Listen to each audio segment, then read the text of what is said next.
नमस्कार, मी गिरीश. जी 24 तास विशेष कार्यक्रमात आपल्या सर्वांचं स्वागत. आज आपण शेती क्षेत्रातील यशोगाथा पाहणार आहोत. शेतीत राम नाही अशी प्रत्येकाचीच ओरड असते, मात्र तंत्रज्ञानाच्या आधारे काय क्रांती घडवता येते हे गोंदिया जिल्ह्यातल्या एका युवा शेतकऱ्याने दाखवून दिले. फक्त 2.5 एकरात केळीचं भरघोस उत्पन्न काढणाऱ्या या शेतकऱ्यानं केवळ 10 महिन्यात तब्बल 7 लाख रुपयांची कमाई केली आहे. हे आहेत गोंदियाच्या गोठण गावात राहणारे हर्षद हलमारे. त्यांच्या शेतावर सध्या पै पाहुण्यांची लगबग सुरू आहे आणि त्याला कारणही तसंच आहे. फक्त 2.5 एकरात हर्षद यांनी उत्तम प्रकारे केळी घेतली आहे. साधारणपणे पूर्व विदर्भातील भंडारा आणि गोंदिया जिल्ह्यात भात शेती केली जाते. त्यातून खर्च वजा जाता फारसं काही हाती उरत नाही. त्यामुळेच नगदी पिकांकडे वळण्याचा निर्णय त्यांनी घेतला. G9 वाणाची 4000 केळीची झाडं आपल्या शेतात त्यांनी लावली. ठिबक सिंचनाद्वारे पाण्याचं योग्य नियोजन केलं आणि अवघ्या 10 महिन्यात त्यांच्या मेहनतीला फळ लागलं. रोप 4000 लावले होते पूर्ण 2.5 एकरामध्ये आणि त्याच्यामधून काही गेले आणि मेले ते त्याच्यामध्ये पूर्ण म्हणजे 3500 झाडं आले. खर्च पकडला होता 3 लाखापर्यंत, परंतु त्याच्यामध्ये कमी आला होता. 2.5 लाखापर्यंत खर्च झाला. त्याच्यामध्ये नफा आता 7 लाखापर्यंत होऊन जाईल. हर्षद हलमारेंनी एकरी तब्बल 35 टन एवढं विक्रमी उत्पन्न घेतलं. औषधी आणि इतर खर्च वजा जाता त्यांना 2.5 लाख रुपयांचा खर्च आला. अवघ्या 10 महिन्यात त्यांनी 7 लाख रुपयांची कमाई करून दाखवली. केळीच्या एका झाडापासून त्यांना आणखी 3 वर्ष उत्पन्न मिळणार हे विशेष. साधारणतः 4000 झाडाची बुकिंग करून G9 केळी लागवड केलेली आहे आणि आमच्या डिपार्टमेंटमार्फत त्यांना राष्ट्रीय फलोत्पादन अभियानाअंतर्गत त्यांना आम्ही रोपांची सबसिडी देण्यात आलेली आहे. हेक्टरी 50,000 रुपये. तसेच ड्रीप लावण्यात आलेले आहे केळीवर. त्याला सुद्धा 50% सबसिडी आम्ही डिपार्टमेंटमार्फत केलेलं आहे. या माध्यमातून हर्षद यांनी इतर शेतकऱ्यांसमोर आदर्श निर्माण केलाय. शेतीला तंत्रज्ञानाची जोड दिली तर काय चमत्कार घडतो याचं जिवंत उदाहरण हर्षद यांनी घालून दिलंय. माधव चंदनकर, झी मीडिया, गोंदिया. पुणे जिल्ह्यातील आंबेगाव तालुक्यातील शेतकऱ्यांनी एक आगळा वेगळा प्रयोग करून कलिंगडाची बाग फुलवली आहे. पाहूया या कृषी पंचतंत्राची यशोगाथा. आंबेगाव तालुक्यात अवसरी बुद्रुक या गावातल्या एका शेतात फुललेले हे हिरवेगार कलिंगड ट्रकमधून आता दिल्ली आणि परदेशात पाठवण्याची तयारी सुरू आहे. हे कलिंगड फुलवण्याची किमया साधले 5 प्रयोगशील शेतकऱ्यांनी. गट पद्धतीनं पिकं घेण्यास त्यांनी आधी सुरुवात केली. 10 एकर शेतात कलिंगड पिकाची लागवड केली. यासाठी शुगर किंग वाणाची लागवड त्यांनी केली. मल्चिंग पेपरचा वापर करून 17 सप्टेंबरला सर्व रोपांची लागवड पूर्ण होऊन 12 नोव्हेंबरला उत्पन्न मिळण्यास सुरुवात झाली. शुगर किंग या रोपाची लागवड केली. फळधारणेसाठी सोल्युसिमिक्स याची फवारणी केली आणि त्यानंतर बुरशीजन्य आणि रोगासाठी प्रोविल या औषधाची फवारणी केली. 5 शेतकरी समविचारी असे एकत्र आलो का जेणेकरून आम्हाला याच्यात खतं, औषधं, बियाणं याचं योग्य मार्गदर्शन मिळेल. मोरे ब्रदर्स मधून आम्हाला योग्य मार्गदर्शन मिळालं. त्यांचे महाफीडचे धोंगडे साहेब यांचं मार्गदर्शन मिळालं आणि आम्ही ही प्लॉट पूर्ण तयारीनिशी व्यवस्थित एकदम डेव्हलप केले. ग्राहक ते शेतकरी अशी मालाची विक्री केल्यामुळं व्यापारी दलालांच्या हातामध्ये पैसा न जाता थेट या शेतकऱ्यांच्या हातात मिळतोय. चांगला भाव मिळत असल्यानं खर्च वजा करून 4 ते 5 लाख उत्पन्न या शेतकऱ्यांना अपेक्षित आहे. आम्हाला 8.5 रुपये भाव भेटलेला आहे. म्हणजे खर्च वजा जाता ट्रकचा वगैरे तो संपूर्ण खर्च वजा जाता 8.5 रुपये भाव भेटलेला आहे. त्यानंतर 22 लाख रुपये अपेक्षित उत्पन्न आहे. त्यातला खर्च वजा जाता 12 लाख रुपये राहतील. कमी दिवस, कमी कष्ट आणि कमी भांडवल यातूनही चांगलं उत्पन्न मिळवता येऊ शकतं, हेच या 5 प्रयोगशील शेतकऱ्यांनी दाखवून दिलंय. साईदीप ढोबळे, झी मीडिया, जुन्नर. गट पद्धतीनं शेती केली तर कसा फायदा होतो ते आपण पाहिलं. वळूया पुढच्या रिपोर्टकडे. घरच्या गरिबीच्या परिस्थितीमुळे दुसऱ्याकडे ड्रायव्हर म्हणून काम करणाऱ्या एका शेतकऱ्यानं कमाल केली. शेतीचा फारसा अनुभव नसताना केवळ अर्धा एकर शेतातून त्यानं तब्बल 1.5 लाखांचा नफा कमवलाय. काय केलंय त्यानं, पाहूया या शेतकऱ्याची यशोगाथा. सीताफळाच्या झाडाला लगडलेली ही फळं तुम्हालाही हवी हवीशी वाटतील. संपूर्ण रानात अशी बहरलेली सीताफळं पाहायला मिळत आहेत. जालना तालुक्यातल्या नंदापूर गावच्या प्रकाश उबाळे या प्रयोगशील शेतकऱ्याच्या मेहनतीमुळे हे चित्र दिसतंय. बागायतदार शेतकऱ्याकडे गाडी चालक म्हणून काम करणाऱ्या प्रकाश यांना शेतीतला फारसा अनुभव नव्हता. मात्र मालकाच्या शेतीनं प्रभावित झालेल्या प्रकाश यांनी आपल्या 2.5 एकर शेतातील अर्ध्या एकरावर सीताफळ लागवडीचा निर्णय घेतला. 2009 साली बालानगर जातीच्या 152 रोपांची लागवड त्यांनी केली.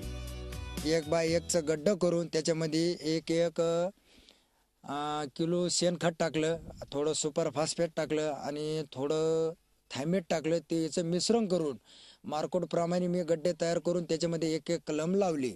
साधारणतः माझे अर्धा एकर क्षेत्रामध्ये 152 झाडं 10 बाय 15च्या अंतरावर बसलेले आहेत. लागवडीनंतर ठिबक सिंचन आणि रासायनिक खतांचा डोसही त्यांनी दिला. मध्यंतरीच्या काळात भेंडी आणि चवळीचं आंतरपीकही त्यांनी घेतलं. त्यामुळे लागवडीचा खर्चही निघाला. बागेची योग्य आंतर मशागत, खत आणि पाण्याचं नियोजन यामुळे 2013 साली 65,000 तर 2014 साली 75,000 रुपयांचं उत्पन्न त्यांना मिळालं. यंदा तर पहिल्या तोडणीतून त्यांना 50 कॅरेट म्हणजे 7.5 क्विंटल सीताफळाचं उत्पादन मिळालंय. कृषी उत्पन्न बाजार समितीचं मार्केटचं 1 लाख रुपये उत्पन्न मिळालं. असं मी 60 ते 70 रुपये किलो ना मला हे जवळपास 50 ते 52,000 रुपये मिळाले. साधारणतः मला या 150 झाडाला 150 कॅरेट माल मिळून जवळपास मला 1,52,000 झाले. खर्च वजा करता उबाळे यांना सुमारे 1.5 लाखाचा नफा झालाय. गेल्या 3 वर्षापासून दुष्काळग्रस्त मराठवाड्यात फळबागांची स्थिती फारशी चांगली नाही. अशा परिस्थितीत अनुभव नसतानाही यशस्वी सीताफळ लागवड करणाऱ्या प्रकाश उबाळे यांचा हा प्रयोग इतर शेतकऱ्यांसाठी प्रेरणादायी ठरेल यात शंका नाही. नितेश महाजन, झी मीडिया, जालना. जालन्यातला एक ड्रायव्हर चक्क प्रगतिशील शेतकरी कसा बनला ते आपण पाहिलं. आता वळूया आपण संत्र्याच्या शेतीकडे. एकीकडे बळीराजा दुष्काळी मदतीकडे डोळे लावून बसलेला असताना काही शेतकरी या परिस्थितीत सुद्धा कडवी झुंज देत आहेत. खडकाळ जमिनीवर संत्रा शेतीच्या माध्यमातून एका शेतकऱ्यानं तब्बल 10 लाखांचा नफा मिळवलाय. पाहूया संत्रा शेतीची ही यशोगाथा. नवीन पीक घेण्याचं धाडस आणि कष्ट करून बाळासाहेब गुंजाळ या उच्च शिक्षित शेतकऱ्यानं ही संत्रा बाग फुलवली आहे. अहमदनगर जिल्ह्यातल्या दैठणे गुंजाळ या गावात डोंगराच्या पायथ्याशी असलेल्या खडकाळ जमिनीवर पाण्याचं आणि खताचं योग्य नियोजन करून संत्रा बाग फुलवण्याची किमया त्यांनी साधली आहे. 21 एकरांपैकी 1.25 एकर शेतात 400 रणपुरी संत्र्यांच्या झाडाची लागवड त्यांनी केली आहे. संत्र्याचं पीक आहे ते अतिशय चांगलं असून आमचं ते 1.25 एकरामध्ये आहे आणि 1.25 एकरामध्ये आम्ही 400 झाडं बसवली आहेत. त्याचा जर अंतराचा विचार केला आपण तर ते अंतर आम्ही 12 बाय 12 या अंतरावरती तिची लागवड केलेली आहे. रासायनिक खताचा खर्च जास्त असल्यानं गुंजाळ यांनी नैसर्गिक स्लरींचा वापर केला. तसंच दुष्काळाच्या पार्श्वभूमीवर ठिबकचा वापर करून कमीत कमी पाण्यात गुंजाळ यांनी ही बाग फुलवली आहे. 1.25 एकरामध्ये संत्रा लावलेले आहेत. त्याच्यामध्ये आम्ही जे काही खताचं नियोजन केलं आहे त्या खतामध्ये आम्ही एकरी साधारणतः 15 ट्रॅक्टर शेणखत टाकतो, लिंबोळी पेंड टाकतो. त्यानंतर जे काय जमिनीमध्ये गवत वगैरे उगतं तेच कापून आम्ही जमिनीमध्ये टाकतो, म्हणजे जेणेकरून त्याचा आपल्याला कुजून नंतर त्याच्यापासून खत मिळत असतं. गुंजाळ यांच्या बागेतल्या संत्र्यांना मुंबईतल्या बाजारात चांगली मागणी आहे. यंदा 40 टनापेक्षा अधिक संत्रा मिळण्याची त्यांना अपेक्षा आहे. त्यातून 11 लाख रुपये उत्पन्न मिळण्याचा विश्वास त्यांना आहे. एका झाडाला 5 कॅरेट माल लागलेला आहे, 5 ते 6 कॅरेट माल लागलेला आहे आणि 400 झाडं असल्यामुळे याचे कमीत कमी आपल्याला 40 टन उत्पन्न निघेल अशी अपेक्षा आहे. आणि 40 टन जर आपण हिशोब केला साधारणतः 25 रुपये किलो जरी आपण धरलं तर 10 ते 12 लाख रुपये आपले होईल अशी आपल्याला खात्री आहे. बाळासाहेब गुंजाळ यांना शेताच्या कामात त्यांच्या घरातल्या सदस्यांचा हातभारही लाभतो. घरातले सर्व बायका शेतामध्ये काम करतो. आम्ही शेतामध्ये काम करतो, आम्हाला भरपूर आनंद भेटतो आणि या फळबागांमधून आम्हाला भरपूर पैसा मिळतो. त्यामुळे घरातील वातावरण अतिशय आनंदी आहे. इच्छाशक्ती, जिद्द आणि मेहनतीच्या जोरावर खडकाळ जमिनीवरही फळबागा फुलवून चांगलं उत्पन्न मिळवता येऊ शकतं, हेच गुंजाळ या प्रयोगशील शेतकऱ्याने दाखवून दिलंय. निखिल चौकर, झी मीडिया, अहमदनगर. बीड जिल्ह्यामधल्या गेवराई तालुक्यातलं बेलगुडी वाडी गाव दुष्काळाचे चटके वर्षानुवर्ष सहन करणारं गाव. यंदा मात्र पाण्याबाबत हे गाव श्रीमंत झालंय. हे चित्र अचानक कसं पालटलं ते पहा. बीड जिल्ह्यातलं सुमारे 1200 लोकवस्तीचं बेलगुडवाडी गाव पावसानं हुलकावणी द्यायची आणि पीक उपटून नव्यानं दुबार पेरणी करायची हा या गावाचा नियमच होऊन बसला होता. या बंधाऱ्यामुळं हे जवळपास या विहिरीला 5-6 वर्षापासून आमच्या पाणी नव्हतं. आता ही बंधारा झाल्यापासून ह्या वर्षीच फक्त सुरू झाली. 11-12च्या नंतर ह्या वर्षी सुरू झाली ती. तोपर्यंत जमिनीसुद्धा एक पीकसुद्धा आमचं व्यवस्थित निघत नव्हतं. त्याच्यामुळे ह्या वर्षी आता बंधाऱ्यामुळे ह्याच्यामुळे कापूस 4-5 फुटापर्यंत वाढ. कुठल्याच विहिरीला पाणी राहिलं नव्हतं. मग सगळं भरणं ते सगळं जळून दिलं. पाण्याचं बघितलं गावातलं. आणि जनावर छावणी होती याला पारशिंगला जनावर नेऊन घातली. मग नंतर आता इतका पाऊस नंतर पडला तरी इतका फायदा झाला. सध्या आता कोणाच्या विहिरीचं पाणी 6 तास मोटर चालती उपसत नाही का याप चालतात. मात्र यावर्षी जलशारदा मार्फत गावातून वाहणाऱ्या बांधाचं खोलीकरण आणि रुंदीकरण करण्याचा निर्णय घेण्यात आला. त्यानंतर मात्र सगळं चित्रच बदललं. 13 लाख रुपयाचा खर्च या बंधाऱ्यासाठी झालेला आहे आणि 1,60,000 1,42,000 रुपये या रुंदीकरणासाठी आपण एक पोकल्यानंच हायर केलेलं होतं. 1,42,000 रुपयाचा खर्च झालेला आहे. एरवीचा साधारणपणे 25 ते 30 एकरला पाणी उपलब्ध करून देणारा हा सिमेंट बंधारा साधारणपणे 150 एकर पर्यंतच्या शेतीसाठी सुद्धा पाणी उपलब्ध करून देऊ लागले बंधारे. गावाला मुबलक पाणी मिळालं त्यामुळे महिलांची पाण्यासाठीची वणवणही थांबली. गावाबाहेर येईल तिथून पाणी आणावं लागायचं 2 किलोमीटरवरून. तर ते खूपच त्रास होत होता आम्हाला. तर मग त्याच्याबरोबर आमच्या भैयासाहेबांनी आम्हाला बंधारा दिला. त्याच्यापासून आम्हाला खूप सुख मिळालं. विहिरीला पाणी आलं, हापशाला आलं, बोरला आलं, शेतीत पाणी झालं. बेलगुडवाडी या गावानं आतापर्यंत सोसलेला दुष्काळ बांधाच्या खोलीकरणामुळे तात्काळ दूर झाला. त्यांची ही कृती सर्वांसाठीच प्रेरणादायी आहे.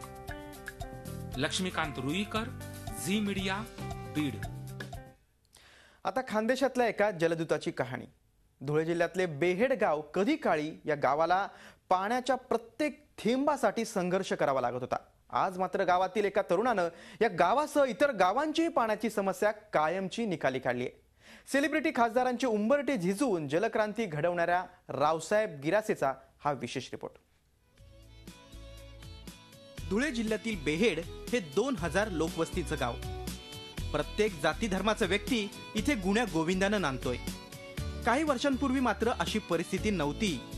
कोरडवाहू जमीन, पिण्याच्या पाण्यासाठी भटकंती, सततच्या नापिकीला इथला शेतकरी वैतागला होता. मात्र तरीही इथल्या शेतकऱ्याला कधी आत्महत्या करावीशी वाटली नाही. अशातच लाल मातीत कुस्त्यांच्या दंगलीत मल्ल्यांची 2 हात करणाऱ्या रावसाहेब गिरासे या तरुणानं गावातील दुष्काळ आणि पाणी समस्येबरोबर 2 हात करण्याचा निर्णय घेतला. सलोख्यानं गावातील राजकीय वाद संपुष्टात आणले आणि 2007 पासून गावाच्या आजूबाजूला असलेल्या नदी आणि नाल्यावर माथा ते पायथा या शास्त्राप्रमाणे 1 नव्हे 2 नव्हे तर लोक सहभागानं 7 बांध घातले. परिसरातली गावं आज जलसंपन्न झाली असून राज्यात दुष्काळ असताना इथला शेतकरी रब्बीचं पीक घेतोय. या आजूबाजूला 7 बंधारे बांधले आहेत मी टोटल. आणि 7 बंधाऱ्यापासून गावाच्या पिण्याच्या पाण्याचा प्रश्न कायमसाठी प्रॉब्लेम सॉल्व्ह झालेला आहे. आणि जवळजवळ या आजूबाजूच्या 7 गावांच्या शेतकऱ्यांचा आज चांगली परिस्थिती झालेली आहे. रावसाहेब हे आज या भागातील शेतकऱ्यांसाठी जलदूत ठरलेत.